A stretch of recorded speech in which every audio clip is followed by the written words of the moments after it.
about Africans in the diaspora. We're speaking to Africans anywhere across the world who claim Africa as their world, or even have the mentality of Africa as not only rising but one of proud heritage. So coming up on Africa World Hour, just to let you know, you are more than welcome to share your views with us. Remember, you can find us on the socials on X, TikTok and Instagram. It's at Channel Africa 1. On Facebook, it's just simply Channel Africa. And of course, if you want to send us an email, all you have to do is go to info@channelafrica.org. Listen to us live on OpenView channel 628 and on SABC Plus, the app. You can just merely download it, and of course you can seek us there. And on the DSTV audio bouquet, find us on channel 802. Welcome to it. It's 2 minutes past 9. I am Tsipiso Makwetla. Here's what's making news this hour. The M23 rebels have seized a strategic town in the eastern parts of the Democratic Republic of Congo after fierce clashes with the Congolese forces over the weekend.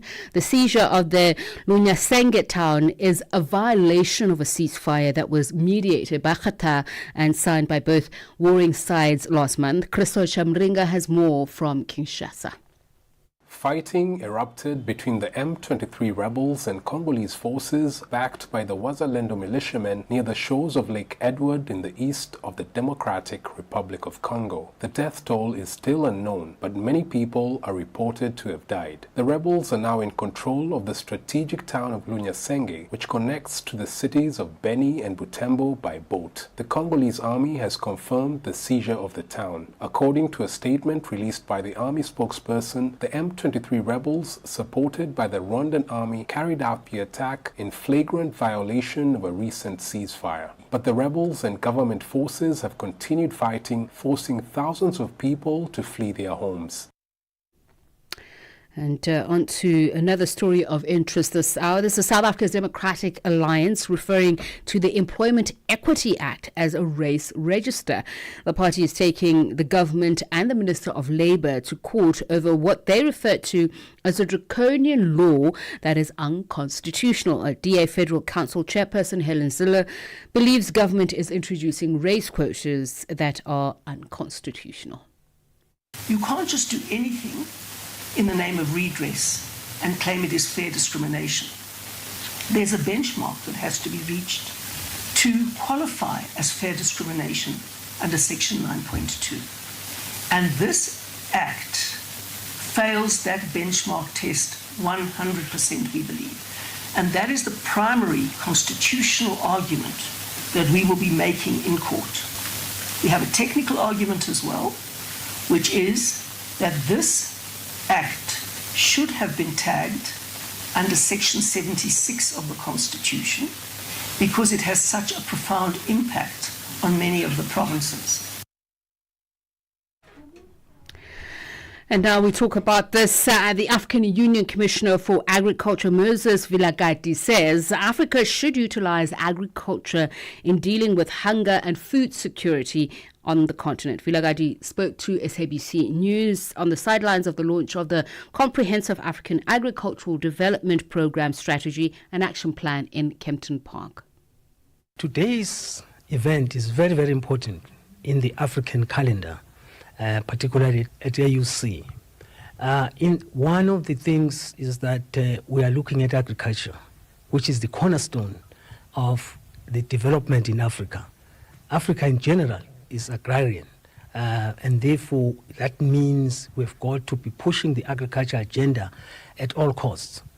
Today is about domestication of the Kampala Declaration. It started in 2003, and unfortunately up to today we have not moved to the level where we would be saying we have reached Uhuru. But there are some countries that have progressed, which we are very excited about. And continuing with some of the stories making news headlines, Australia's Anthony Albanese claimed an historic second term as Prime Minister over the weekend in a dramatic comeback against once resurgent Conservatives that was powered by voters' concerns about the influence of US President Donald Trump's powers. Rachel Judah has more. Addressing cheering crowds at Labour Party headquarters in Sydney, Albanese said the country had chosen the Australian way. Because we are proud of who we are and all that we have built together in this country. We do not need to beg or borrow or copy from anywhere else. We do not seek our inspiration overseas.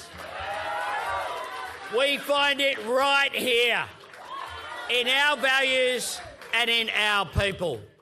Africa World Hour. Africa World Hour. Unpacking global headlines from an African perspective. 7 minutes past 9. Just a reminder, you can reach out to us via the socials. Share your thoughts with us about not only what's happening in your world or in the world around you. Now, the head of the Special Investigating Unit in South Africa, Advocate Andy Mothibi, says the unit is experiencing increasing threats against its investigators. Mothibi was speaking at the opening of the 4-day 15th Commonwealth Regional Conference of Heads and Anti-Corruption Agencies in Africa in Cape Town. Delegates are convening under the theme Enhancing Inclusive Participation of State and Non-State Actors to Prevent and Combat Corruption. Zaylene Barrington reports from there.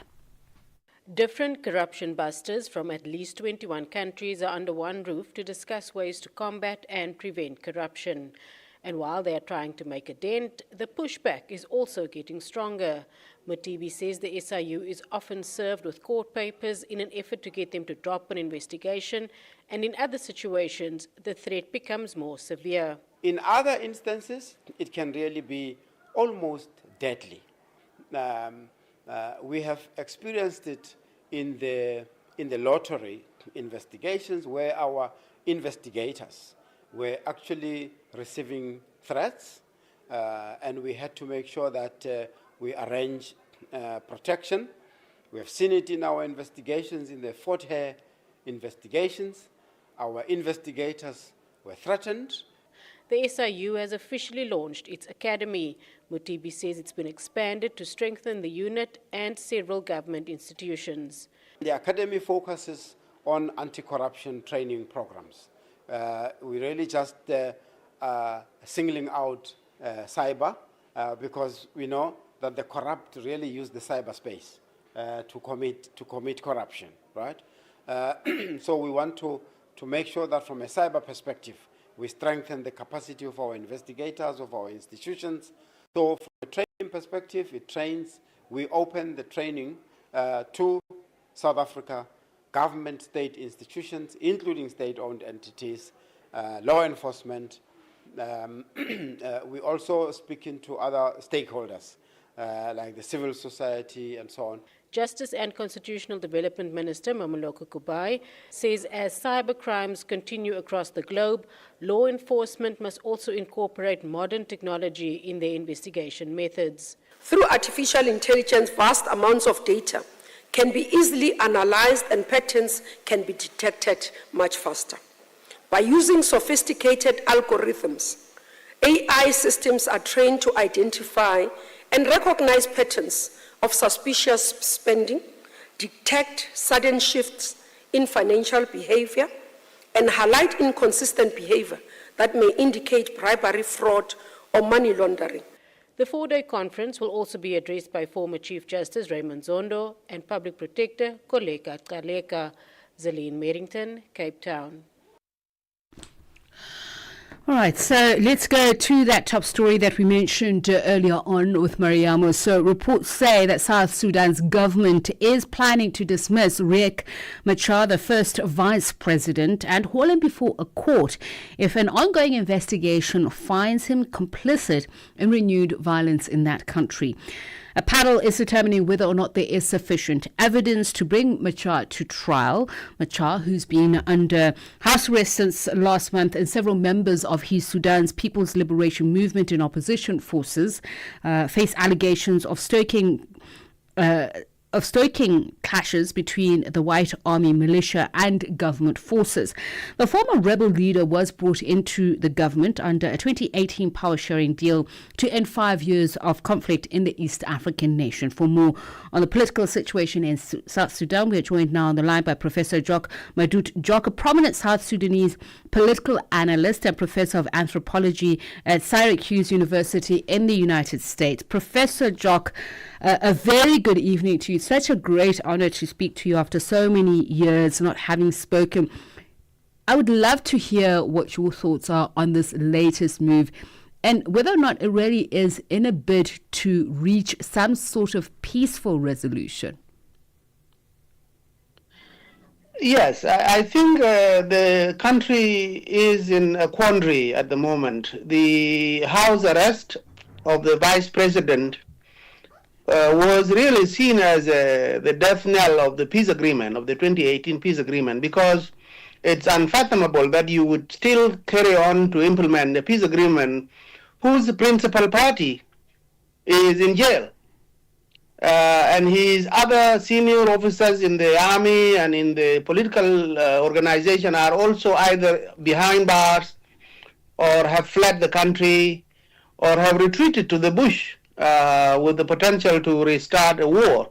So it's very unclear how the other party in the peace agreement, President Kiir and his SPLM, how they imagine being able to implement such a peace agreement whose other party is in tatters. So that is that. To your question about whether this news, this idea that the president might fire his vice president, this has already been in place. I mean, the guy was already behind bars and he's not able to make decisions. His party has actually decided to appoint a new chairman, a replacement, although that appointment of a new chairman was orchestrated by President Kiir's SPLM, not by the SPLM-IO itself. So that one is unclear. The problem is that as we look at the vice president's arrest and potential firing, the whole world and most especially the people of South Sudan are still wondering what were the charges against him, because no charges were read out. The government spokesperson, Minister of Information, Michael McQuay, said that the vice president was, quote, in conflict with the law, unquote. And that doesn't give us much to go by when it comes to what the charges against the vice president were. Other outlets have spoken about how the vice president was, while he's a party to the government of national unity, he was secretly continuing to stoke violence in Upper Nile, where majority of his forces are located, and where he was said to be in alliance with the White Army, which is a militia force. So people are saying that it was the vice president who instructed or at least encouraged the White Army to attack a government garrison town in a place called Nasser, where 400 soldiers of the South Sudan People's Defense Forces were decimated, including the commanding officer. So this has angered the SPLM and has angered a lot of people, and they were looking for retaliation. Whether the Vice President Riek was the one who created this mayhem or something else is unclear to this minute. Nobody has really pinned it down on him.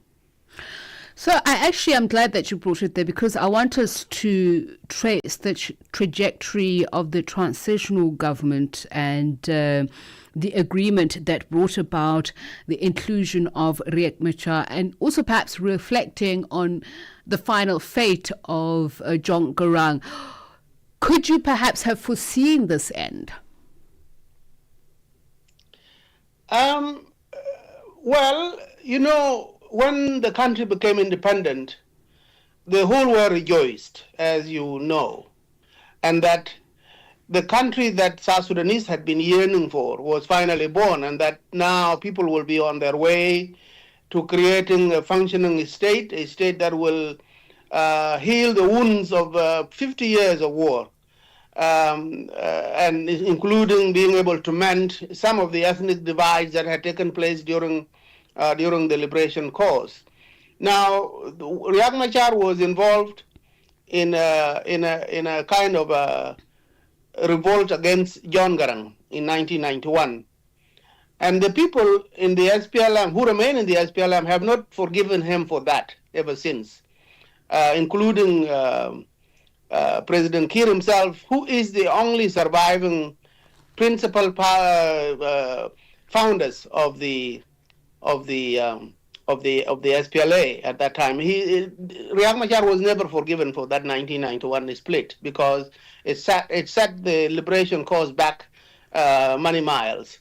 So I think when 2013 outbreak of the war came, it was 1991 that was at the forefront at the frontal lobe of some of these leaders, saying that he was going back to that. And when it happened again in 2016, it was 1991 that was always referenced.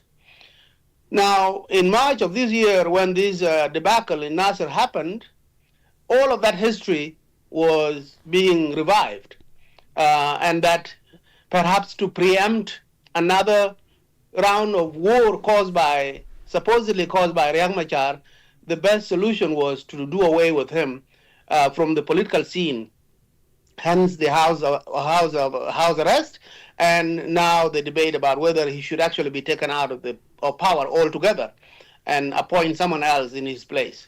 So that is where we are today. We are thinking, the country's leadership seem to be thinking that Riek Machar should not be allowed to continue to be part of this power deal, and that instead another person from his party should be brought in. The problem is that a lot of people who are watching this are saying, even if you replace Riek with somebody else, this will not quieten the anger in Upper Nile. In fact, it will inflame the situation furthermore, because Riek remains very popular in his constituencies. And neither would it, I'd imagine, quieten the internal dissent, as you spoke about the fractures that we saw in the SPLA, that we saw in the SPLM.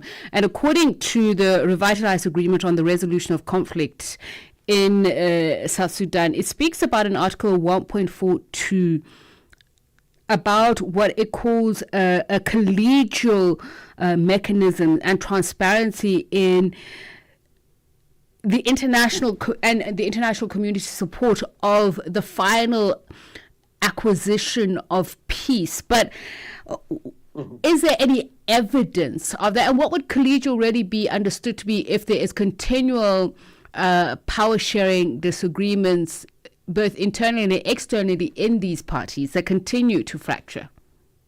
Yeah. No, I think that is it exactly. It is when you say there is a peace agreement, initially a peace agreement that was supposed to, first of all, silence the guns, a peace agreement that would ensure that the security arrangements, which is Chapter 2 of the agreement, are in place, including unification of the armed forces, so that you have a national army that reflects the diversity of the country, that will be in charge of security of everybody, and that would secure the country so that the country can move towards transition, including the culmination of the peace agreement with an elections and a political transition of that sort.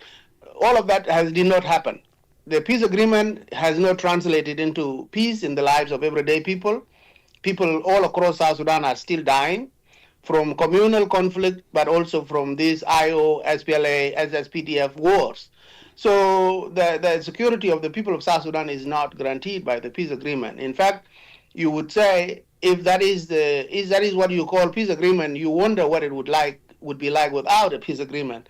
And so we see that arrests or removal of Dr. Riek from government will not solve anything. It actually will inflame the situation. And so earlier this week, in fact, major embassies European embassies and the European Union actually issued a statement which said that the government should release Riek Machar and go back to discussions of implementation of the peace agreement. That was a serious indictment of the government in Juba.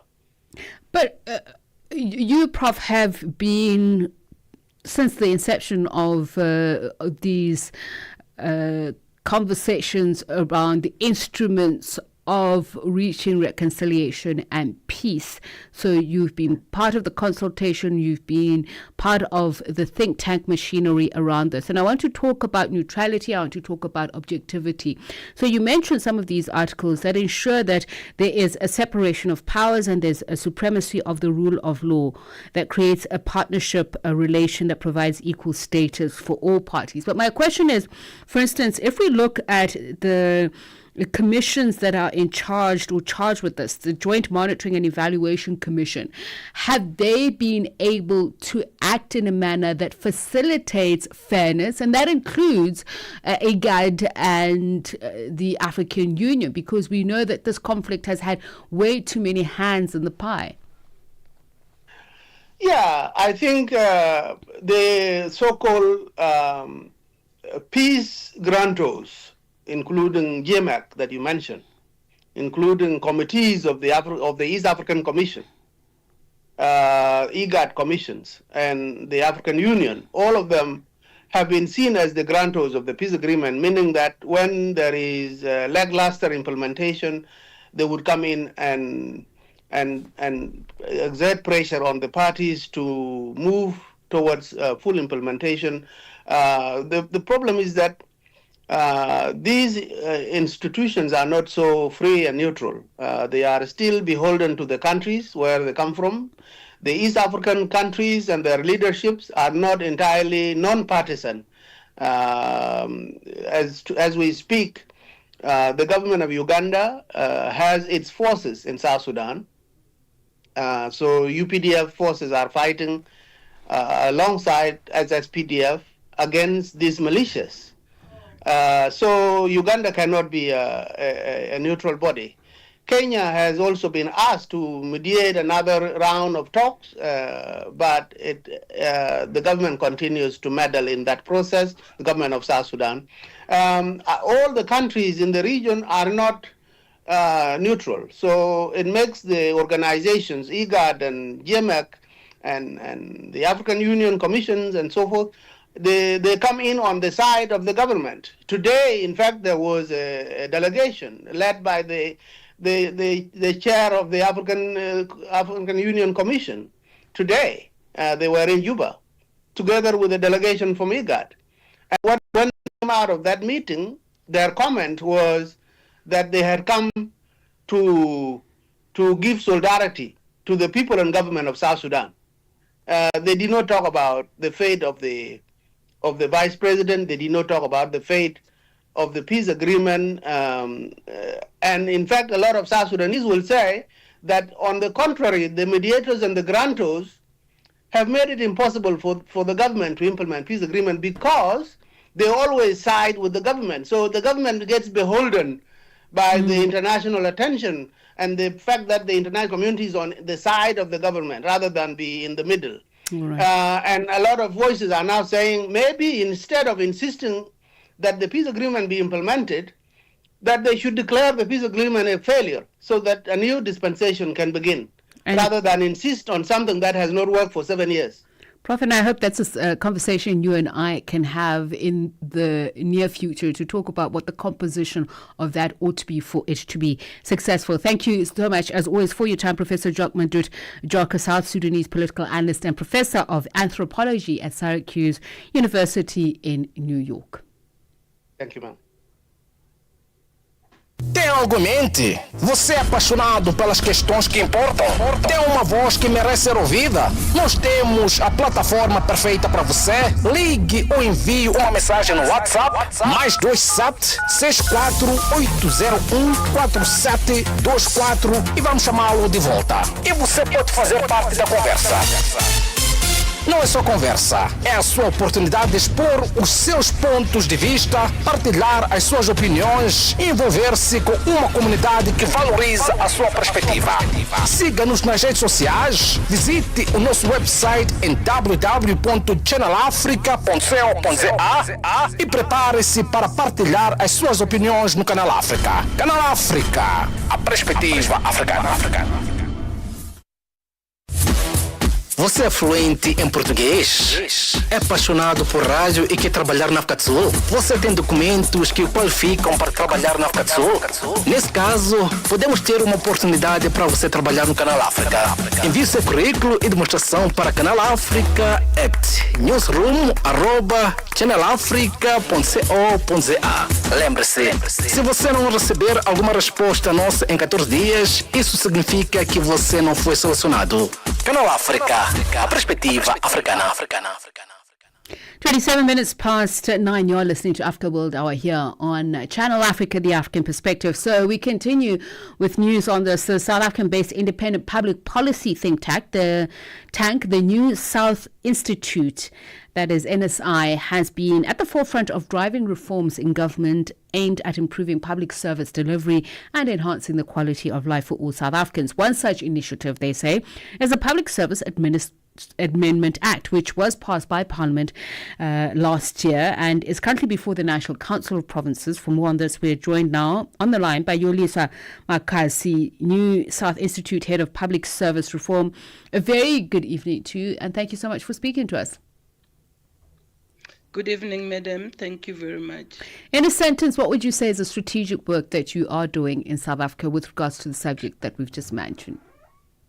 Well, the work that we do is really aimed at ensuring that there's improved service delivery in the country. Okay, but when we talk about improved service delivery, that is rather broad. I'm sure there is a context to which we are saying this. What is the current state and what is being hoped for or aimed at? Well, I mean, at NSI, the work that we do relates to reforms in the public service. So basically what we are calling for is that there must be changes in ways in which government is doing its business. And yes, service delivery is a challenge in the country. I was looking at statistics that say in 2022 alone, there were about 142 service delivery strikes in municipalities or service delivery incidents in municipalities. And I think even when the president was speaking at the SONA and was calling for professionalization of the public sector, he also raised issues around the concerns about service, around the lower standards in terms of ethics, the low ethical standards, and challenges with integrity and generally the quality of service. So it is quite a critical issue. So I'm glad you are expanding a little bit more on that, because we would like to understand, when you are, as an institution providing evidence-based policy and applied research on the complex problems. Firstly, let's just start with pre and post-democracy, how you would then contextualize the problems, because when we talk about public service, some people just put it down to the quality of the public servant, whereas the infrastructure and the architecture as well could be the bigger problem. Yeah, I mean, I think that the issue is around also the actions of the public servants, both as officials as well as politicians, the leadership, the governance issues that are at play. So the reason why infrastructure is a challenge is because there's been no investment into infrastructure. The reason why service delivery is a challenge is because some of the things that needs to be done in relation to service delivery, there's no attention and focus that are being given to those issues.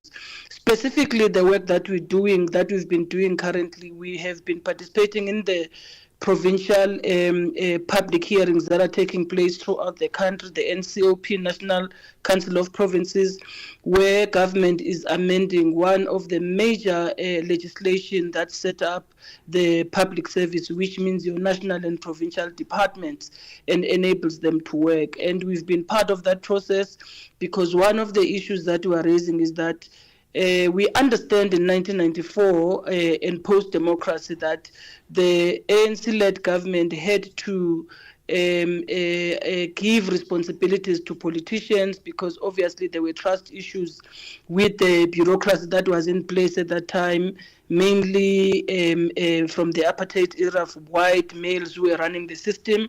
And we are saying that 30 years down the democracy, we think that there's been a lot of changes that have taken place, and therefore the roles and responsibilities that are supposed to be done by the HODs or heads of departments must be there must be a devolution of those roles and responsibilities to them, so that they are able to run the system without the interference or the extra hand of the political heads. I suppose, as you say, that it is up to public servants, which would also include the politicians, to build trust. But when we had many conversations around state capture, the various models, and how insidious it is, not only in South Africa, but that we've seen across the world. So what South Africa is contending with, it is something that did not become to be in one day. So if you could just also further expand on that, what were the findings? If you are proposing a model, it must be springboard from somewhere. Well, I mean, public administration in its own, as a theoretical framework, is very clear on separation of roles and responsibilities, of roles of politicians and roles of heads of departments. So the roles of politicians include policy making, include approval of strategic plans, include the constitutional responsibilities that they have that are mentioned in the Constitution, and the roles of employing people, the roles of developing structures of departments, and the roles of running departments are the roles that must be done by the heads of departments. So there is very clear evidence around that. There's work that has been done in centuries around how that separation should take place. So all that we are calling for is that let's live to international standards of how public administration must operate, so that we ensure that each of the different roles players, they are focusing on their responsibilities. The second issue that we are raising is that it is quite critical to ensure that there is a structural tension between administration and politics in running government. But it is important that there is maturity in the system and proper delegation of roles and responsibilities, such that it is not easy when there's a difference between a minister and a head of department. The minister jumps to withdraw the delegations of a head of department, because once those delegations are withdrawn, there's no work that's going to happen in that department, because the department comes to a standstill. So when we talk about the political administrative interface, it's exactly about smoothing that relationship. And if you don't delegate properly, you are not going to be able to smooth that relationship. I mean, one of the challenges that's been highlighted for years, and I don't know whether government is not heeding it, is the role of continuity for the Director General, that there mustn't be the swift turnover before an objective is realized. So just for the public to understand the politicization of administration, when you, for instance, are talking in academic language like epistemic versus deontonic policy communities, what role does that play in helping the public understand when you talk about efficiency and professionalization of the public service? So one of the proposals that we are supporting, that is in the legislation, in the amendments, is limiting political rights of heads of departments. So if I am appointed as a head of department in a department, I cannot go and serve as a leader in a political party. I cannot go and occupy a leadership role like a president or a deputy president or a secretary general, those top leadership roles. I cannot do that because there is an inherent conflict of interest. And as a head of department, I'm responsible for operational decisions, for financial decisions, because the PFMA, the Public Finance Management Act, is very clear that those are my responsibilities, decisions on financial matters in the department. So if on the side I am running a political party at that level, there is bound to be a conflict of interest. So we are supporting that view that says this separation must also go to that level. So those HODs and those who report directly to HODs, their political rights in a way are being limited in respect to that exposure. They can still vote for the party of their choice. Our constitution allows them to vote for their party of choice, to be a member of a party of choice, but the legislation is purely limiting those political rights as far as it relates to influencing a political party and running the department. Because we've seen in the past 30 years that there's been very clear incidents of political influence and political interference. And we do understand that the work of government, public policy work, is political. It's embedded in politics, but there must still be a mechanism in which to manage the influence of politics in terms of administration. So according to the research that you've done, as you say, it's evidence-based, so you spoke about international best practice, but I also want to talk about country context, because if you are saying, for instance, you're looking at the relationship between liberal freedoms and electoral competition work, how they interact, especially to ensure you avoid authoritarian regimes. What is the South African case over the past 30 years? What have you learned? Because patronage is something that is certainly seen as robbing people of the democracies that they fight for with the electoral system. Well, I mean, firstly, South Africa is a democracy. It's a constitutional democracy. I think that is very clear.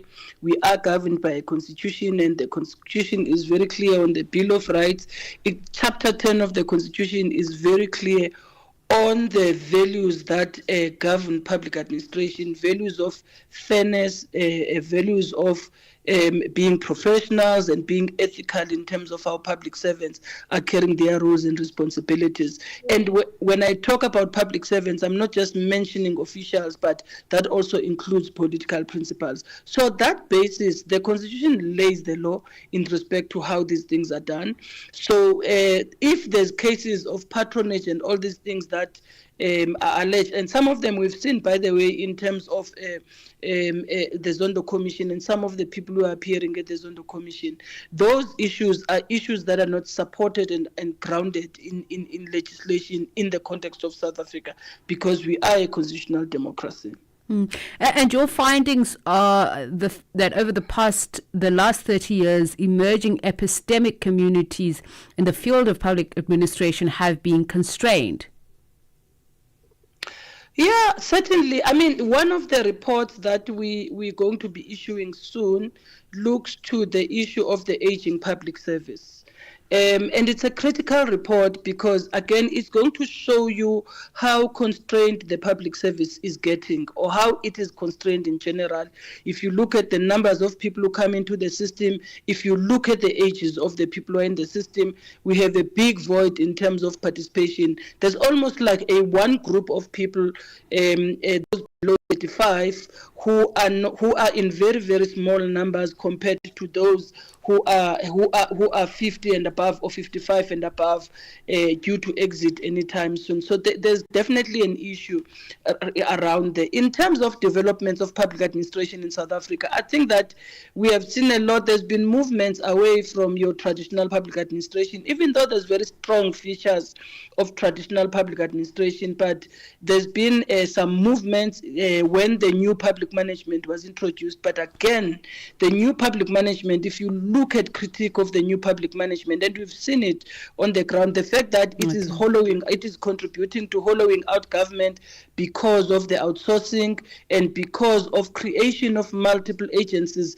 that are supposed to be doing the work that is supposed to be delivered by government, and therefore the role of government can easily get diluted in respect to that. But the conversations continue. And that's what I wanted to say to you. Certainly it would be good to have a much more involved conversation with you with greater time allocation, because it obviously is a complex matter. And I think it would do our listeners well to be able to, segregate them properly. But really, thank you for your time, sharing your insights. Yoliswa Makasi is New South Institute Head of Public Service Reform. And it brings the time to 19 minutes to 10. The Morning Switch Weekend. with the Shy Guy. Just the other day, I went to pick up my daughter from school, and as per usual, her friends don't usually come to my car just to say hellos and goodbyes. So this particular day, they made this comment about my jacket. You know, saying that it's giving baddie vibes. You say my jacket is giving what? It's giving baddie vibes. It got me thinking, where did the baddies come from? Because nothing is new under the sun, as it is said. I was like, oh yes, remember the Kenyan parliamentarian? Her name is Millie Odhiambo. When you are urging me to be a good example to the girls, the younger ones who are doing their first term, Mr. Speaker, if they are good girls, they'll never get corner office. Be as bad as Millie Odhiambo, you will be the mother of this house. So do not be cheated like the African culture, where you are told have decorum, be nice. I'm telling you, you will go nowhere. Be a bad girl like me. And I thought to myself, that is the original Betty. Saturday and Sunday mornings belong to the Morning Switch. 3 to 6 a.m. Central African Time.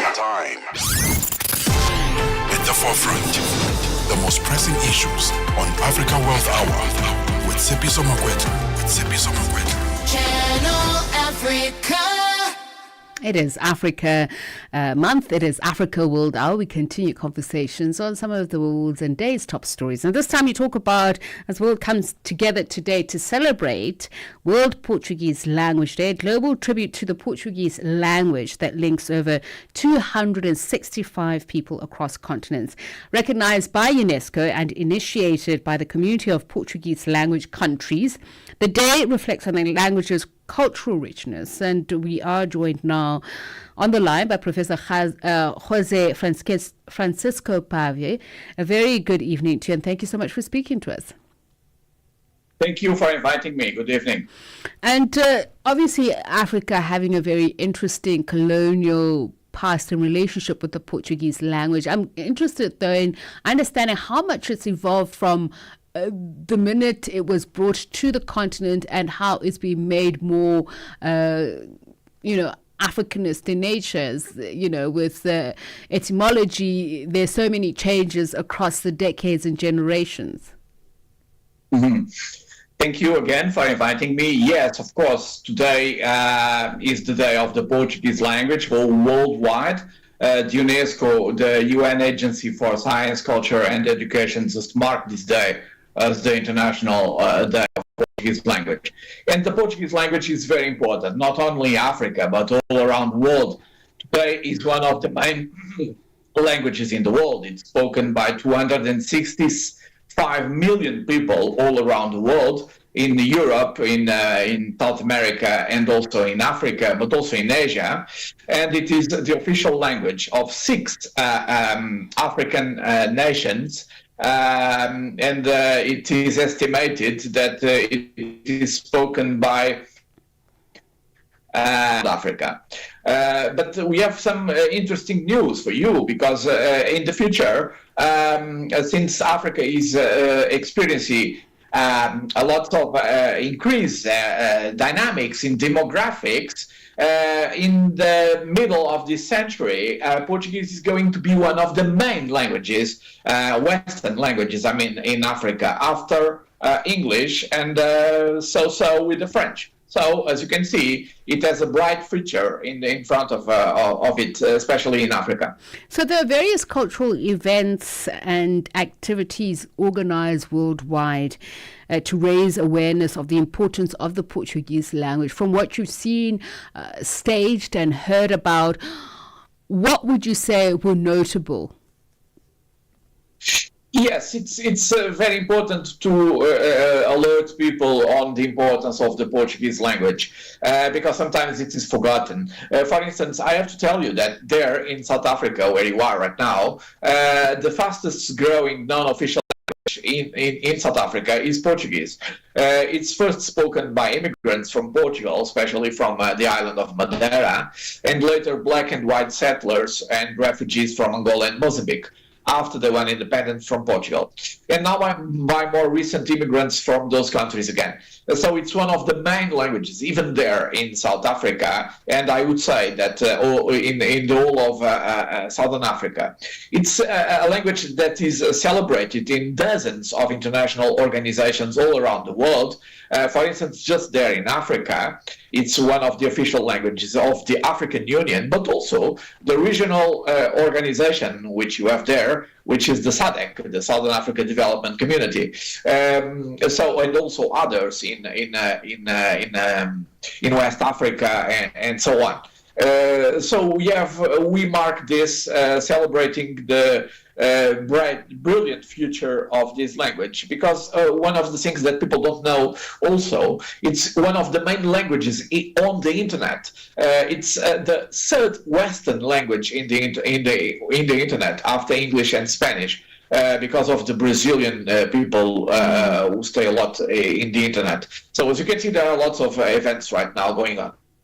And I'm just intrigued also by the projections for it, Portuguese becoming a very influential economic language. I believe the predictions in 2040 are about 400 people in more than 21,000 or more homes or places will be speaking Portuguese. But what have been the empowering changes made particularly for Lusophone Africa? And again, I go to the importance of how it has evolved to empower rather than to enslave.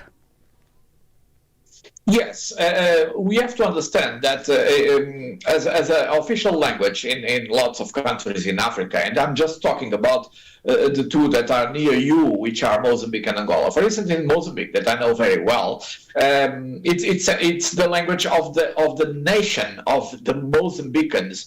Because if you don't have that language, that is a common language between all the people there, people don't understand each other, because in the south, as you know, in Maputo, for instance, they speak an African language, and in up north, 2,000 kilometers away, in Cabo Delgado province, for instance, they speak a totally different language. So they will not understand each other. So the glue of that nationhood in Mozambique, for instance, is the Portuguese language. And even the liberators, when Mozambique became independent in 1975, which, by the way, which will mark this year the 5th anniversary, Samora Machel, the first president of the liberated Mozambique, stressed the importance of the Portuguese language, because he knew that the Portuguese language was the glue that put together all the peoples from Mozambique, from north, center, and south. And the same thing could apply to other countries, like in Angola or even in Guinea-Bissau,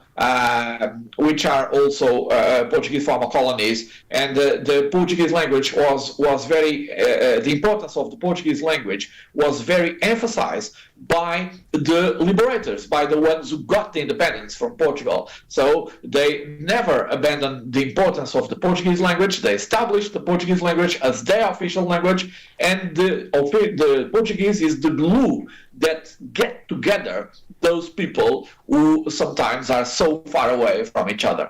So just as a final question, and this is a fun question, beyond the greetings and saying hello and goodbye, acknowledgement, what do you think is the most commonly known Portuguese phrase around the world?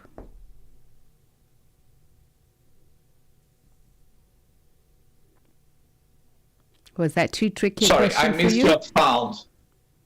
The question... yes, you have to repeat, please. I didn't hear you. The question was, what is the most commonly known Portuguese phrase, do you believe, across the world beyond the greetings?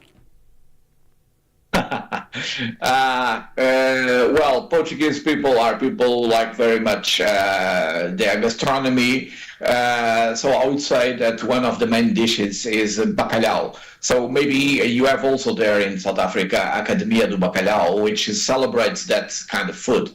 So I would say that bacalhau is a very known and very common word in Portuguese. So everybody who speaks Portuguese know that name and know that kind of food. So bacalhau, I would say that it's very important. And for those who've not been initiated, how would you describe it? For people who don't know it, bacalhau is a fish. It's a cod fish in English. It's imported from Iceland and Norway, and it's imported dry. And then we consume bacalhau all over the year, but especially in the Christmas time.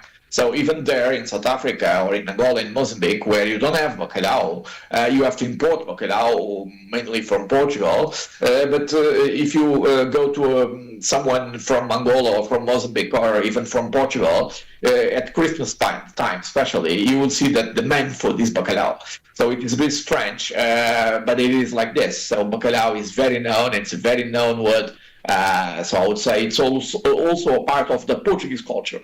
All right, definitely something that I'm going to hoodwink my colleagues here to introduce me to, or at least when I go to Mozambique, I make sure that I experience it. Thank you so much for your time, Professor. Thank you very much. Thank you, Professor Jose Francisco Pavia, just speaking to us about World Portuguese Language Day. It is 8 minutes to 10. At the forefront, the most pressing issues on Africa World Hour with Tshepiso Makwetla. Channel Africa. Right, we're going to end off with South Africa's Deputy President Paul Mashatile vowing to put strong anti-corruption measures in place to safeguard the proposed Transformation Fund. The fund aims to raise nearly $5.4 billion over the next 5 years through voluntary contributions from both the public and private sectors. Deputy President Paul Mashatile says collaboration between the public and private sectors is key to tackling South Africa's economic challenges. Channel Africa's business reporter Innocent Semosa has more. South Africa's Minister of Trade and Industry, Pak Stau, says the core mission of the nearly $5.4 billion Transformation Fund is to support black-owned businesses and empower them to play a central role in driving the country's economic growth. This fund is designed to expedite progress.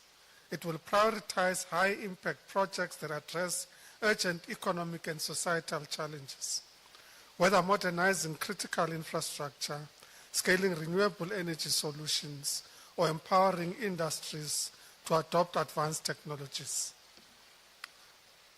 Second, the fund will ensure that growth is equitable.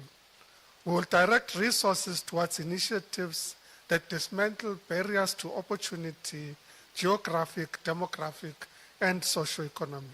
Meanwhile, Deputy President Paul Mashatile emphasized the importance of strong collaboration between the public and private sectors to deliver real lasting impact. Program Director, we must collaborate to eliminate structural barriers and establish equitable opportunities for all. We must focus on industrial policy, infrastructure investments, and social grants to foster inclusive growth and protect the most vulnerable in our society. Regardless of the challenges that persist, we have, through our democratic dispensation, traversed the journey of economic redress together, knowing the significance of inclusive development and growth for South Africa's economy. Mineral Resources and Energy Minister Gwede Mantashe also weighed in, reflecting on the need for deeper transformation within the mining sector. That mining is the most transforming sector in the economy.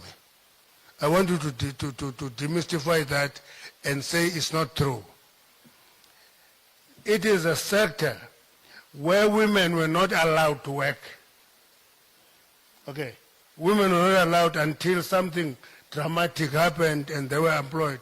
Today, about 76,000 miners are female. That is transformation.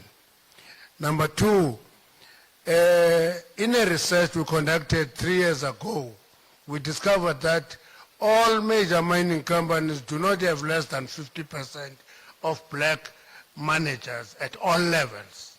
Representing Business South Africa, Busi Mavuso spoke candidly about the transformation journey in the country and outlined key areas where she believes government can focus its efforts to accelerate progress. What capacity is there in the development sector to support enterprise development, and how would the proposed fund attract and develop that capacity? Why have other public sector efforts faced constraints, and how will the fund be different? What forms of funding will the fund provide across equity and debt? What would be the target returns or loss ratios of such funding instruments? What risk management approach would the fund deploy, and what resources would it require to ensure appropriate risk management? What sectors, development stage and geographies would it target? How would funders be able to direct their contributions to these targets?